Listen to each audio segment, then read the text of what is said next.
My name is Harold. Most people call me Hal. I'm 63 years old, and I spent the better part of 4 decades believing that if you worked hard enough, stayed honest enough, and loved people with everything you had, life would eventually be fair to you. I was wrong about that, but my daughter proved to me that sometimes, if you're patient enough, it balances out anyway. I need to start at the beginning, because this story doesn't make sense without it. I grew up in Dayton, Ohio, the son of a machinist who believed in 2 things: a firm handshake and a clean conscience. I carried that with me my whole life. I put myself through college, got a degree in mechanical engineering, and spent 22 years at a manufacturing firm before I took my retirement package and opened my own small shop at 51. Custom fabrication work, mostly for local contractors and small industrial clients. Nothing glamorous, but it was mine. My first marriage, to a woman named Diane, lasted 19 years and produced one of the greatest human beings I have ever known, our daughter Claire. When Diane and I split, we did it the way decent people do quietly, without lawyers tearing each other apart, and with a shared commitment to making sure Claire came out of it whole. Diane remarried a few years later. We stayed friendly. Claire grew up knowing both her parents respected each other, and I think that shaped who she became. I met Margaret at a charity auction in the summer of 2008. She was wearing a blue dress and laughing at something the auctioneer said, and I thought she was the most alive person in the room. She was 50 at the time, twice divorced, no children of her own. I was 55 and hadn't been seriously involved with anyone in 3 years. We dated for 8 months, and then I asked her to marry me over dinner at a restaurant in Columbus. She said yes before I even finished the sentence. I should tell you what kind of woman she appeared to be, because I want you to understand why I didn't see what was coming. Margaret was charming in a way that made people feel important. She remembered details: the name of your dog, your kid's soccer team, which knee gave you trouble in cold weather. She was generous with compliments and quick to volunteer for things. When she came to company dinners with me, every client I had walked away thinking she was wonderful. My daughter Claire was polite to her but never warm, and I chalked that up to the complexity of introducing a step-parent into an adult child's life. I told myself Claire would come around. She never did, and I used to think that was a problem. The first few years of the marriage were good, or at least they seemed that way. Margaret had her own income from a part-time consulting job and a small inheritance from her second husband's estate. She was independent, she said, and she didn't want to be financially dependent on me. I respected that. What I didn't fully appreciate was that her independence extended to having no real visibility into my finances, and that, over time, she would use that dynamic very deliberately. I trusted her completely. That is the simplest and most painful sentence I can write. Sometime around 2015, things started shifting. Margaret began talking about expanding the shop. Bigger facility, more equipment, hire more staff. I was cautious, the business was comfortable, not extravagant, and I didn't want to overextend. She pushed. She had ideas, plans, numbers on spreadsheets that she said she'd been working on. She talked about the opportunity cost of staying small. She was persuasive and she was relentless, and eventually I agreed to let her take a more active role in the administrative side of the business. Bookkeeping, vendor accounts, payroll. She had a business background, she said. I believed her. I want to stop here and answer a question I know some of you are already asking, because it's the same question I've asked myself 1,000 times since. How did I not notice? The honest answer is that I trusted her, and I stopped checking. The business accounts were in both our names. I received statements, but I rarely opened them. She handled everything and gave me a monthly summary that I accepted at face value. I was 60 years old and running a physical operation every day. I was tired when I got home. She handled the paperwork and I handled the machines, and it worked. Or it seemed to work. And I was grateful to have a partner who cared about the details I didn't want to deal with. That's how it happens. It's not stupidity. It's trust being weaponized. What I didn't know, what I wouldn't know for 2 more years, was that Margaret had opened a separate LLC in her name, using the business's vendor contacts and a variation of my company's name. She had been steering select contracts and payments through that entity. She had transferred money from our joint personal account into accounts I had no access to. She had taken out a line of credit against my shop equipment using documentation I had signed years earlier for a different purpose. By the time anyone found out, she had siphoned off somewhere between $280,000 and $310,000 over the course of approximately 3 years. She had also been talking to a divorce attorney since 2016. I found out about the divorce attorney, not from a lawyer, not from a bank, and not from any investigation. I found out from my daughter, Claire. In the fall of 2018, Claire called me and asked if she could come by the shop one afternoon. "Just the two of us," she said. I assumed she wanted to talk about something personal. She'd been dating a man I hadn't met yet, and I figured maybe she was ready to introduce him. I cleared an hour and told her to come by after 3. She sat across from me in my office with her hands flat on the table the way she used to do as a little girl when she was about to say something difficult. "Dad," she said, "I need to tell you some things and I need you to let me finish before you respond." I told her to go ahead. What she told me that afternoon was the beginning of a 2-year process I did not fully understand until it was over. Claire had never liked Margaret, but she had always been careful about why. She wasn't the kind of person who made snap judgments or acted on feelings without facts. She was methodical, she'd gotten a business degree, worked in corporate compliance for 5 years, and had a mind that naturally looked for patterns and inconsistencies.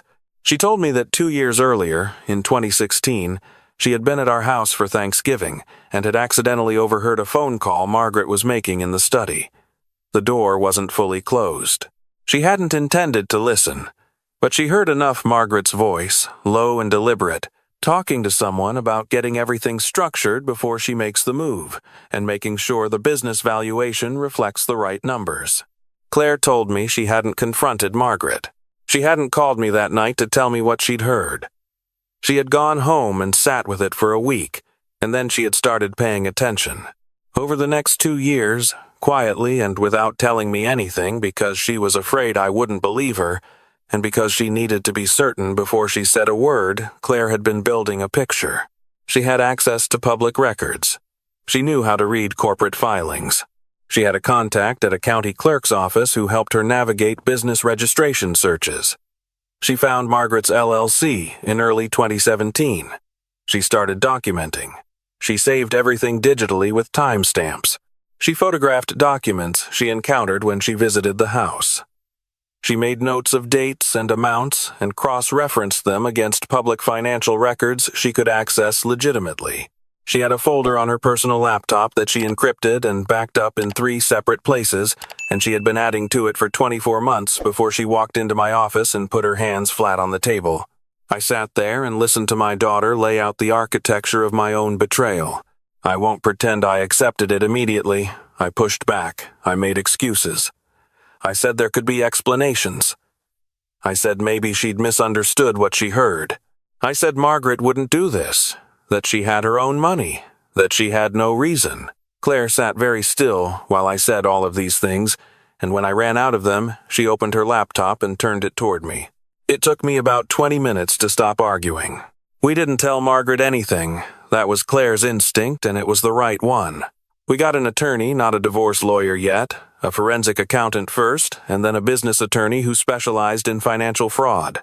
Over the following 4 months, those professionals confirmed and expanded everything Claire had found. The number they arrived at was $297,000. They also identified the line of credit on my equipment, which Margaret had taken out for $85,000, of which $60,000 had been drawn. And they found a second personal savings account that Margaret had opened at a bank in a different city under a slightly modified version of her name, her middle name, instead of her first containing just over $61 million. In January of 2020, I filed for divorce. I also filed a report with the district attorney's office. When Margaret was served, she called me from the kitchen of our own house. I was in the driveway. I had already moved my most important personal items to Claire's apartment 2 days earlier, while Margaret was visiting her sister in Cincinnati. I had been advised not to speak with her without counsel present, but she called 7 times in 20 minutes and I finally answered. "What is this?" she said.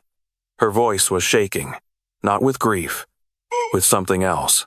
I told her I thought she understood what it was. She told me I was making a catastrophic mistake. She told me I was about to look very foolish.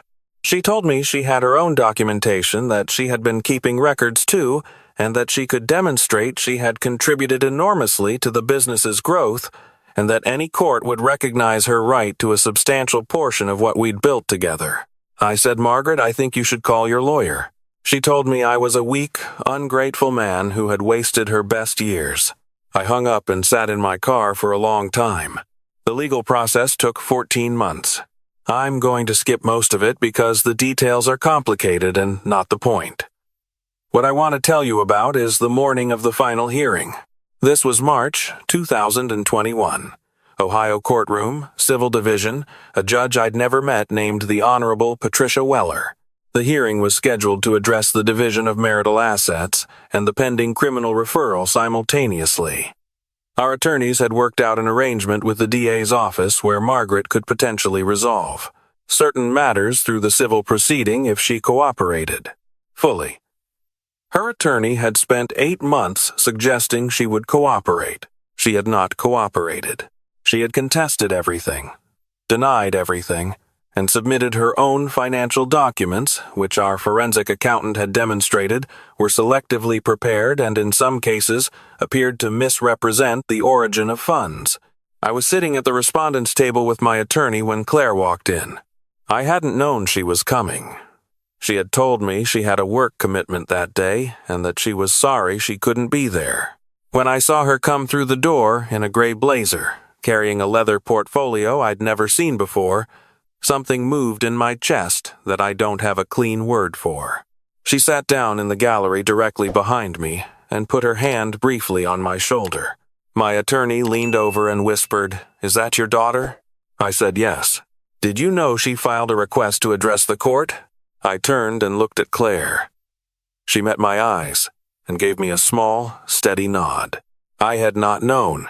She had gone through the proper channels, submitted the request in writing 2 weeks prior, provided a summary of what she intended to present, and been granted 5 minutes by Judge Weller. My attorney had been notified but had assumed I knew. He hadn't brought it up because he thought it was my arrangement. The hearing began. Margaret's attorney presented first. He was confident, polished, and spoke at length about Margaret's contributions to the business, her administrative work, the intangible value of a supportive spouse. He submitted a countervaluation prepared by a different accountant. He argued that the financial movements in question represented legitimate marital asset management and that the characterization of them as fraud was an overreach driven by my wounded ego following the breakdown of the marriage. I watched Margaret while he spoke. She was composed. She sat with her hands folded and her chin level, and she looked like a woman who believed she was about to win. Then my attorney presented. Our documentation was thorough. The forensic accountant testified for 40 minutes. I watched Judge Weller's expression shift incrementally as the numbers accumulated. Then Judge Weller said, "I've been notified that there is a non-party who has requested an opportunity to address the court. Miss Claire Mercer. Is Miss Mercer present?" Claire stood up. She walked to the front of the courtroom, and I watched Margaret see her for the first time. Margaret's expression didn't change visibly, but I saw her hands, which had been folded on the table, separate and press flat against the surface. Claire introduced herself, stated her relationship to both parties, and said she had information material to the accurate valuation of marital assets and the establishment of a timeline. Then she opened her portfolio and handed copies to the clerk, to both attorneys, and to the judge. Beginning in November of 2016, Claire said, in a voice that was completely level, I began documenting financial irregularities I believed were being conducted by Margaret Mercer in relation to my father's business and personal accounts. I did so because I was afraid that if I reported my concerns to my father directly without substantiation, the information would be dismissed and the documentation would be destroyed. Margaret's attorney was on his feet. Your Honor, I object to this entire... Judge Weller held up one hand without looking away from the documents Claire had provided. Sit down, Counselor. I'll determine relevance. Claire continued. She had printed 47 pages, organized by date, cross-referenced with account numbers, corporate filing dates, and bank transaction records. She had a timeline that started in 2016 and ran forward in a straight, unbroken line. She had records of the LLC formation. She had screenshots of online account activity that she had captured during periods when she was at the house, and Margaret had left her logged in to a family-shared tablet, not Margaret's private accounts, but the business account Margaret managed that was nominally accessible to all family members. She had a copy of a text message exchange she had found on a backup sync connected to that same tablet. A family iCloud account that Margaret had added herself to years earlier and apparently forgotten about, in which Margaret discussed with her brother the timeline for the exit plan and referenced a figure of about 300 that she was close to finishing. Claire had held on to that particular piece of evidence for 13 months before the hearing. I watched Margaret's face while Claire read portions of that text exchange aloud. Something left Margaret's face during those 30 seconds. Not just composure. Something deeper. The certainty that she had been the architect of this situation and therefore the one who controlled it. I saw her look at her attorney and I saw him look away from her. Then Margaret did something I did not expect. She stood up. Her attorney grabbed her arm. She shook him off. She picked up her bag from the chair beside her, and she walked toward the side door of the courtroom. The bailiff was faster than she was. Ma'am, you need to sit back down. She stopped with her hand on the door. She didn't turn around. Mrs. Mercer? Judge Weller said, and there was nothing gentle in her voice. Return to your seat. Now. It took another moment. Then Margaret turned around and walked back to the table and sat down, and she did not look up again for the rest of the hearing. Judge Weller recessed for 90 minutes. When she returned, she spoke for a long time, and I want to tell you what she said, but honestly I absorbed about half of it because I was sitting there trying to hold myself together. My attorney summarized it for me afterward. The judge found the documentation Claire had presented to be credible and materially significant. She referred several specific elements to the DA's office for criminal review, including the line of credit documentation and the text message evidence regarding the LLC. She awarded me full ownership of the business and substantially all marital assets. She noted in the record that the evidence suggested a sustained and deliberate pattern of financial deception. Margaret's attorney filed a motion before we even left the building. It didn't matter. In Ohio, financial fraud in a marital context carries real consequences. Margaret was charged criminally 4 months later.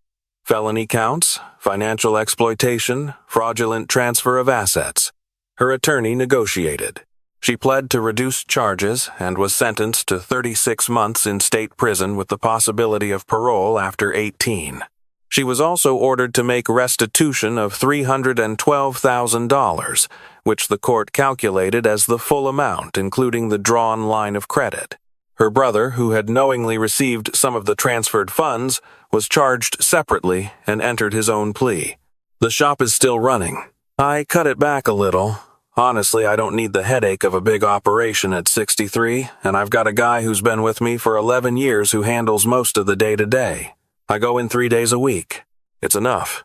But I need to tell you about the conversation I had with Claire in the parking lot outside that courthouse, because this is the part I think about most. I had been holding it together all morning because you have to in those situations. You hold it together because there's a proceeding happening and you need to be present and functional and you can't afford to fall apart in front of an attorney and a judge and the woman who spent years taking everything she could from you. But when we got to the parking lot and it was just Claire and me in the cold March air, I didn't hold it together anymore. She didn't say anything. She just stood there while I collected myself, which took longer than I'd like to admit. When I could speak, I asked her why she hadn't told me sooner. Back in 2016, when she first heard that phone call, she was quiet for a moment, then she said, "Because I watched you look at her, Dad. I knew what you would do. You would have asked her about it directly, and she would have had an explanation, and you would have believed it.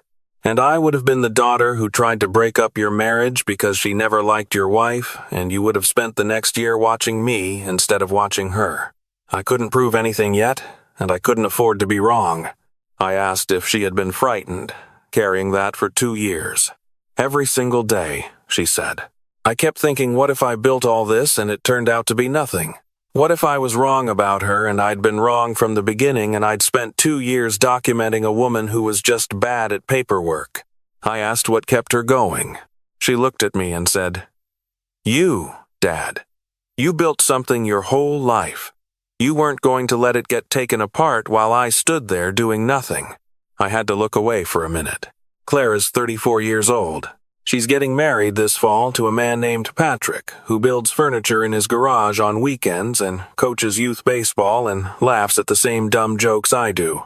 When I met him for the first time last year, I shook his hand and thought about my own father and the things he had tried to teach me about character, and I thought she chose right.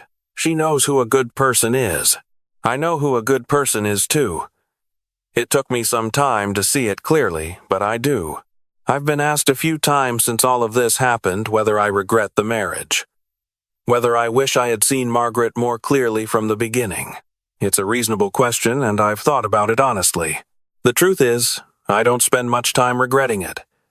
I spent a long time being angry that was real, and it lasted longer than I expected. But anger is a kind of energy, and eventually it burns through, and what's left is just the plain shape of things. Margaret made choices that were entirely her own. I made the choice to trust someone I loved. That's not the same thing.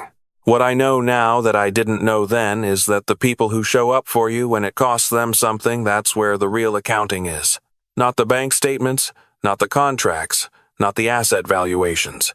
The real accounting is who goes quiet while everyone else is talking, and works alone for 2 years, and walks into a courtroom when you didn't even know they were coming, and reads 47 pages of evidence in a steady voice with their hands not shaking. My daughter didn't owe me that. She did it because she loved me. That's a thing a man carries with him for the rest of his life. Last Thanksgiving, the first real one we'd had in years without the weight of what was coming, Claire and Patrick came over to my house and we cooked too much food and watched football and I fell asleep in my armchair. After dinner, the way I used to when she was a kid. When I woke up, they were still there, talking quietly at the kitchen table over the last of the pie. I sat there in that chair for a few minutes before they noticed I was awake, just watching the two of them. I thought about my father. I thought about the handshake and the clean conscience. I thought about 20 years at that manufacturing company and the day I signed the lease on my own shop and the day I met a woman in a blue dress at a charity auction and the day I sat in my car in my own driveway and listened to her tell me I had wasted her best years. And then I thought about a gray blazer and a leather portfolio and 47 pages and a voice that did not shake. I thought, some things you build and some things grow on their own, and the growing things are the ones that last. I got up and went to the kitchen and told my daughter I was proud of her. I'd said it before, but I said it again. She looked at me over her coffee cup and smiled the smile she's had since she was about 7 years old, the one where only one side of her mouth goes up, and she said, "I know, Dad. Now sit down. There's still pie." So I sat down, and there was still pie.